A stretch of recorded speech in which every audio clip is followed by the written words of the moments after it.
안녕하세요. 라스베가스 장로교회 정공필 목사입니다. 우리 먼저 초대해 주신 월드미션 대학교 모든 분들에게 진심으로 감사를 드립니다. 하나님의 말씀입니다.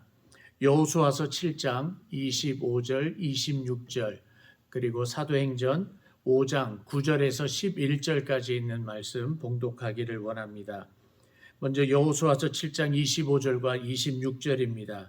여호수아가 이르되 내가 어찌하여 우리를 괴롭게 하였느냐 여호와께서 오늘 너를 괴롭게 하시리라 하니 온 이스라엘이 그를 돌로 치고 물건들도 돌로 치고 불사르고 그 위에 돌 무더기를 크게 쌓았더니 오늘까지 있더라.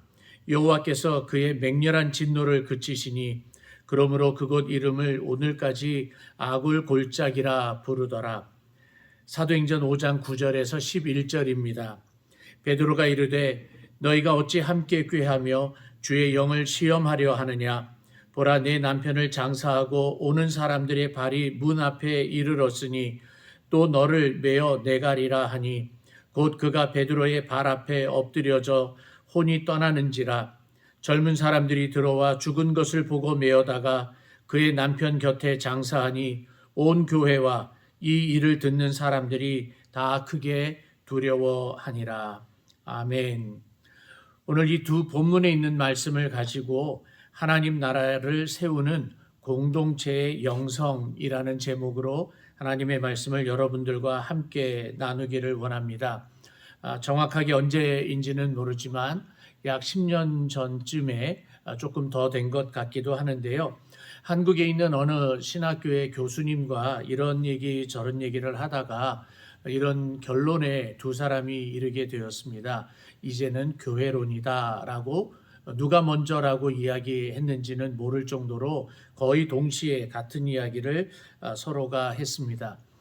저는 장로교 목사인데요. 장로교 목사이다 보니까 믿음으로 구원을 얻는다 혹은 믿음으로 의롭다함을 얻는다라고 하는 메시지가 저희 설교의 많은 부분을 차지하고 있었고 지금도 사실은 그렇습니다.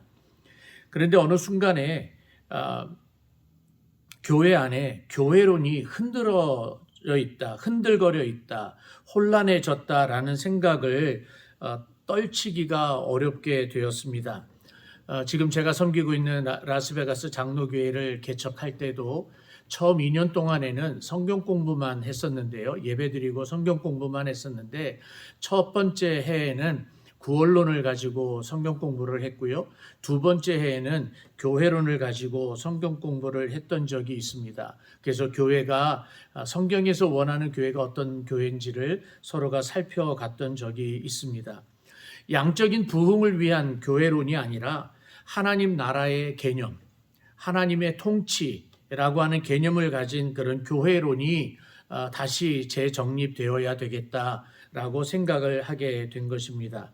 물론 하나님 나라를 세워감에 있어서 하나님 나라의 공동체를 세워감에 있어서 중요한 것은 믿음입니다. 예, 맞습니다. 믿음이 아주 중요합니다. 그런데 그 믿음을 어떤 추상적인 그런 생각에서의 믿음이 아니라 영성이라고 하는 관점에서도 우리는 살펴볼 수 있다고 생각을 합니다.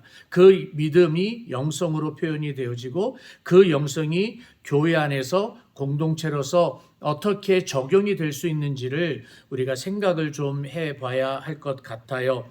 그래서 기본적인 몇 가지를 저와 여러분들이 나누고 여러분들이 섬기고 있는 교회가 단순하게 그냥 그 똑같은 그런 교회가 아니라 하나님 나라의 관점에서의 교회, 하나님 나라의 공동체의 교회로서 한번 생각을 하고 하나님께서 우리에게 허락하여 주신 영성을 잘 적용해서 하나님의 영광을 드러내는 우리들의 모습이 되었으면 좋겠습니다. 먼저 생각을 해보고 싶은 것은 하나님이 원하시는 하나님의 나라 또는 교회의 모습은 무엇일까라고 하는 겁니다. 다시 말하면 하나님이 원하시는 교회의 모습이 있을 거라는 거죠. 그 하나님이 원하시는 교회의 모습은 물론 선배 목사님들과 신앙의 선배들이 가르쳐준 것을 가지고 우리가 정리도 할 수 있습니다. 틀리지 않습니다. 저도 절대로 부인하거나 부정하지는 않습니다. 다만 성경에서는 뭐라고 가르쳐주고 있는지 우리가 생각을 좀 해봤으면 하는 거죠. 구약에서는 히브리 민족을, 아브라함을 중심으로 해서 히브리 민족을 택하셔서 하나님께서 이방의 모든 나라에게 하나님의 빛을 비추고 모든 나라가 하나님을 영화롭게 하는 것, 그것이 하나님의 목적이다라고 가르쳐 주고 있습니다. 또 신약에 와서는 하나님께 택함을 받고 그리고 예수 그리스도로 인하여서 구원받은 성도들의 모임, 즉 교회를 통하여서 하나님의 나라가 확장이 되어지고 복음의 진보가 나타나며 동시에 예수 그리스도의 죽으심과 예수 그리스도의 부활을 선포하면서 하나님의 영광을 드높이는 것, 이것이 교회의 목적이다라고 신약에서는 가르쳐주고 있습니다.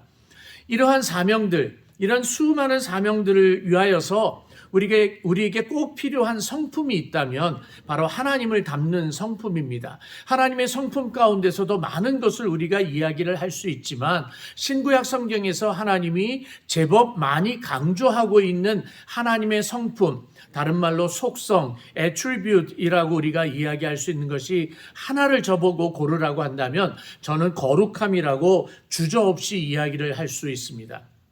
레위기 19장 2절 말씀에 너는 이스라엘 자손의 온 회중에게 말하여 이르라 너희는 거룩하라 이는 나 여호와 너희 하나님이 거룩함이니라 라고 명령하십니다. 레위기 19장에서 이야기한 그 배경도 애굽 땅에서 탈출을 시키시고 출애굽을 시키시고 광야를 걸어가고 있을 때에 하나님께서 그 백성들이 어떤 백성인지를 가르쳐 주시는 거죠. 내가 너희들을 택한 나의 백성이다라고 이야기를 하시면서 요구했던 성품이 무엇인가 하면 내가 거룩하니까 너희도 거룩하라 라고 하는 거룩함이 거기에 있습니다. 바로 거룩함이라고 하는 거죠.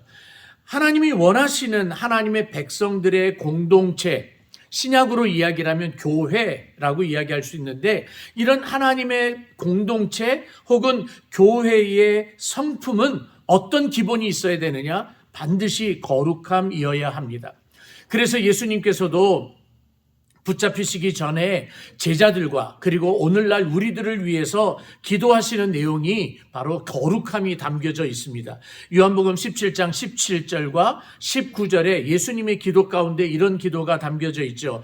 그들을 진리로 거룩하게 하옵소서. 아버지의 말씀은 진리니이다. 19절 또 그들을 위하여 내가 나를 거룩하게 하오니 이는 그들도 진리로 거룩함을 얻게 하려 함이니이다 라고 예수님께서 기도하고 계십니다.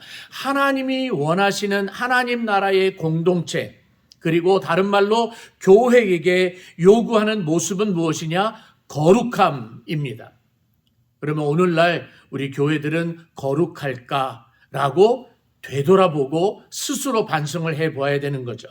두 번째로 우리가 생각해 볼 수 있는 것은 그 하나님의 교회, 하나님 나라 백성들의 공동체에게 요구하는 것이 거룩함이라면 그 거룩함이 얼마나 중요한지를 어떤 사건을 통하여서 보여준 것이 있는데 구약에서의 한 사건, 신약에서의 한 사건이 있습니다. 이 두 가지의 사건에 공통점이 있어요. 구약에서는 바로 아간의 사건이고 신약에 와서는 사도행전에서 가르쳐주고 있는 아나니아와 삽비라 이 부부의 사건입니다. 하나님의 나라, 즉 교회가 거룩해야 된다라고 하는 것을 강조하기 위해서 구약에서 아간의 사건, 신약에서 아나니아와 삽비라 부부의 사건을 가르쳐주고 있는데 거기에는 공통점이 담겨져 있습니다. 바로 물질에 대한 욕심입니다. 그 사람이 가지고 있는 욕심이 그들로 하여금 하나님 앞에서 거룩함을 이루지 못하게 했고 하나님 앞에 범죄하게 했으며 하나님 앞에 질책을 받게 된 겁니다. 아간은 우리가 다 잘 알고 있으니까 굳이 설명은 드리지 않겠습니다. 아간은 훔친 후에 숨겼습니다. 아나니아와 삽비라는 숨겨놓고 거짓말을 했습니다. 그게 공통점이에요. 돈에 대한 욕심이 있었던 거예요. 그리고 그 다음에 결과도 비슷해요. 바로 죽임을 당한 것입니다. 아간은 백성들에게 돌에 맞아서 죽었고 아나니아와 삽비라는 하나님이 치셔서 죽임을 당하고 말았습니다. 이 모든 사람들이, 세 사람들은 자기들이 그렇게 죽을 것이다, 그렇게 생을 마감할 것이다 라고 하는 것을 단 한 번도 상상조차도 못했을 것입니다. 하지만 우리들은 이런 생각을 또 해볼 수 있어요. 어쩌면 저만 그런 생각을 했는지는 모르겠습니다만 이들만 그랬을까? 다른 시대 혹은 다른 사람들은 모두 완벽하게 살았을까? 아니라는 거죠. 아무리 생각해봐도 아닌 것이에요. 분명한 것은 아간의 사건은 히브리 민족이 이스라엘이라고 하는 나라, 이스라엘이라고 하는 국가를 형성하는 과정 가운데서 일어났어요. 하나님께서 애굽 땅에서 건져주시고 그들로 하여금 광야길을 걸어가게 하시면서 그 12지파가 성막을 중심으로 광야를 걸어갔고, 그리고 요단강을 건너서 가나안을 들어갔고, 가나안을 정복하는 그 과정의 끝은 바로 하나님의 나라가 신정 통치가 이루어지는 거잖아요. 그런데 그 과정에서 아간의 사건이 이루어지게 된 것입니다. 그러면 아나니아와 삽비라 이 부부의 사건은 어떻습니까? 바로 예루살렘 교회가 세워져가는 과정에서 일어난 것입니다. 오순절 마가의 다락방에 성령이 임하셔서 이제 교회가 태동이 되어지고 그 교회가 자리 잡아가고 있는 가운데 외쪽으로 어려움도 있었지만 내쪽으로도 어려움이 생겼는데 그것이 바로 아나니아와 삽비라의 사건이 된 것입니다. 즉 하나님은 하나님의 나라 또는 교회가 세워지는 그 일, 그 과정에 있어서 가장 중요하게 강조하는 것이 무엇이냐? 거룩함이라고 신약에서도 구약에서도 지금 강조하고 있는 것입니다. 하나님은 교회를 사랑하십니다.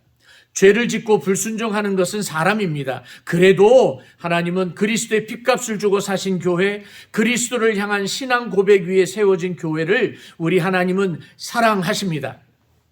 예수님은 교회를 자신과 동일시하며 다메섹 도상에 있었던 사울에게 사울아 사울아 어찌하여 나를 핍박하느냐라고 하셨습니다. 오늘날의 교회가 완벽하지는 않습니다. 그렇다고 옆에 있는 교회가 그런 것을 해도 하니까 우리도 그렇게 해도 된다라고 하는 안일함을 가지고 있어서는 안 됩니다. 저 옆에 있는 교회가 건물을 지으니까 우리도 교인 뺏기면 안 되니까 우리도 교회를 짓자, 이런 식으로 안일한 모습으로 교회를 이루어 가서는 안 되는 것입니다. 거룩함이라고 하는 것은 자연스럽게 유지되는 것이 절대로 아닙니다. 이 거룩함이라고 하는 것은 최선의 노력을 가지고 최선의 순종 가운데 지켜야 하는 것입니다. 다시 이야기할까요? 거룩함이라고 하는 것, 특별히 교회의 거룩함이라고 하는 것은 지금 이대로가 좋사오니 라고 하면서 그냥 가만히만 있어도 유지되는 것이 아니라 거룩함을 유지하기 위해서 최선을 다해서 싸워야 하는 것입니다. 지켜야 하는 것입니다. 순종해야 하는 것입니다. 몸부림을 치면서 교회의 거룩함을 지켜야 하는 것입니다. 물론 저와 여러분들 성도들의 개인의 거룩함도 지켜야 합니다. 하지만 교회 공동체, 하나님 나라의 공동체가 거룩해야 합니다. 그러기 위해서는 공동체가 지켜야 하는 것입니다. 그래서 세 번째로 우리가 생각해야 될 것이 무엇인가 하면 이렇게 교회 공동체의 거룩함을 지키기 위한 것이 무엇이냐? 공동체의 영성이에요. 거룩한 영성을 지키는 교회 공동체의 모습을 우리는 반드시 생각해야 합니다. 아간이 죄를 짓고 나서 밝혀졌습니다. 그 죄악이 드러나고 났을 때에 12지파 백성들이 어떻게 했습니까? 그들이 돌을 가지고 그 아간에게 던졌습니다. 그리고 죽였습니다. 아간은 죽었고 그러자 성경은 하나님의 진노가 그쳤다라고 되어 있습니다. 하나님이 직접 죽일 수도 있었습니다. 벼락을 맞아서 죽일 수도 있었습니다. 그런데 하나님은 백성들로 하여금 돌을 들어 던지게 하셨습니다. 왜 그러셨을까? 그들에게 하나님께서 요구하시는 것이 계시죠. 하나님이 너희들에게 거룩하라고 요구한 것처럼 너희들도 거룩한 모습으로 살아야 된다. 구별된 사람의 모습으로, 나시린의 모습으로 살아야 된다라는 것을 다시 한번 결단하게 하시고 기회를 주시는 거죠. 그래서 그 백성들이 잊지 않게 하시는 것이었습니다. 어제까지만 해도 같이 칼 들고 창 들고 나가서 전쟁을 치렀던 아간입니다. 어떤 사람에게는 바로 옆에 있는 텐트에서 같이 자던 사람이었을 것입니다. 그런데 그들은 하나님 앞에서의 부정함은 용납할 수 없다라고 하는 것을 알게 되었고, 그래서 그들은 하나님이 요구하시는 대로 돌을 들어서 죽일 수밖에 없었던 것입니다. 모습을 하나님은 보시고 하나님의 진노가 멈추게 되었던 것입니다. 아나니아와 삽비라의 사건은 어떻습니까? 그 두 부부가 차례로 죽었다는 이야기를 듣고 그 교회는 어떤 모습으로 바뀌어 있었습니까? 그들이 하나님을 두려워했다라고 되어 있습니다. 그들이 죽었다라고 하는 것 때문에 죽음이 두려웠던 것이 아니라 하나님이 행하시는 일, 하나님이 무엇을 요구하시는지를 깨닫고 하나님의 위대하심과 하나님의 어미하심과 하나님의 순결하심과 하나님의 정결하심과 하나님의 거룩하심을 보고 두려웠다라고 이야기하는 것이에요. 오늘날의 교회를 한번 돌아보십시오. 오늘날 우리 교회가 이런 일이 있었다면 교회는 어떻게 반응을 했을까요? 성도들이 교회로부터 당회로부터 징계를 받았다고 한다면 어떤 이야기들이 오고 갔을까요? 그냥 한번 봐줄 수 있잖아. 그 집사 헌금도 많이 하고 그 권사는 기도도 많이 하는데 한 번쯤은 봐줄 수 있는 것 아니야? 교회는 왜 이렇게 사랑이 없는 거야? 이 세상 사람들 가운데 완벽한 사람이 도대체 어디 있단 말이야? 라고 이야기하면서 시험에 들게 될 것입니다. 그리고 그 사람을 옹호하는 사람, 그 사람을 반대하는 사람, 잘했다 칭찬하는 사람, 잘못이다라고 이야기하는 사람, 온갖 사람들의 이야기로 교회는 흔들거리게 될 것이고 파벌이 생기게 될 것이고 결국에는 둘로 나눠지고 어떨 경우에는 목사가 쫓겨나고 장로가 쫓겨나고 하는 일들이 비일비재하게 일어나고 있는 것입니다. 하나님의 생각과는 전혀 다른 세속의 생각, 세속의 가치관, 세상의 인생관이 교회 속으로 스며들면서 하나님의 나라가 아닌 인간의 나라가 되어버렸고 교회 중심에 그리스도가 앉아 있어야 되는 그 보좌의 자리에 목소리 큰 사람들이 앉아 있고 돈 많은 사람들이 앉아 있는 모습을 보게 된다 이 말입니다. 저는 이 시간에 누가 잘못했다라고 하는 것을 지적하려고 하는 것이 절대로 아닙니다. 교회 공동체가 어떻게 해야 하느냐를 말하고자 하는 것입니다. 한 사람의 깊은 영성으로 교회가 거룩해지는 것이 아닙니다. 교회 공동체, 하나님 나라의 공동체가 동일한 기준인 하나님의 거룩함을 지키기 위해서 나 한 사람이 아니라 우리가 같이 몸부림을 쳐야 한다라고 가르쳐 드리고 싶은 것입니다. 저는 이것을 교회의 영성이라고 부르고 싶은 거예요. 이것이 바로 하나님 나라의 공동체의 영성입니다. 어떤 정의를 내리는 것이 아니라 하나님 나라의 거룩함이라고 하는 것은 이 거룩함을 지키기 위한 우리들의 생활 자체, 우리들의 신앙생활의 모습 이 자체가 영성이라고 말하고 싶은 것입니다. 교회는 그래야 이렇게 되어야 하는 것입니다. 진정한 영성을 추구하는 멋있는 그리스도인들이라면 나 한 사람만 영성을 이야기하는 것이 아니라 한두 사람이 함께 영성을 이야기해야 됩니다. 10사람, 20사람이 함께 교회의 영성을 이야기해야 됩니다. 하나님의 거룩함을 이야기해야 되고 하나님 앞에서 거룩하지 않은 모습 때문에 함께 모여서 무릎 꿇고 회개하고 눈물 흘리고 가슴을 치고 통곡하는 일들이 교회 가운데 있어야 하는 것입니다. 그러기 위해서 해야 되는 방법은 우리가 너무나도 잘 알고 있습니다. 성경으로 돌아가는 것입니다. 그러나 이것도 혼자 많이 읽고 혼자 많은 지식을 갖는 성경 읽기가 아니라 생명의 말씀을 나누는 생활 속에서의 성경 읽기가 되어야 합니다. 기도해야 됩니다. 이것도 나와 내 가정의 행복을 위한 나만의 기도가 아니라 교회 공동체가 하나님 앞에서 바르게 서기 위해서 함께 기도의 미랄이 되어 가야 하는 것입니다. 예배가 살아나야 합니다. 이건 역시 내 마음의 감동, 내 마음의 울적한 것을 해결받기 위한 예배가 아니라 온 공동체가 하나님의 영광을 드러내고 하나님의 이름을 온전히 높여드리고 십자가의 구속의 은혜를 선포하는 예배를 드려야 하는 것입니다. 사랑하는 성도 여러분, 영성이라고 하는 것은 하나님께서 주시는 은사입니다. 즉 선물입니다. 하나님께서 하나님의 영광을 위하여 사용하라고, 하나님 나라의 확장을 위해 사용하라고, 그리고 교회 공동체의 거룩함을 위해서 사용하라고 주신 선물입니다. 그러므로 오직 하나님의 영광과 교회의 거룩함을 위한 깊은 영성을 간직하는 우리 모두가 되어지기를 주님의 이름으로 축복합니다. 아멘.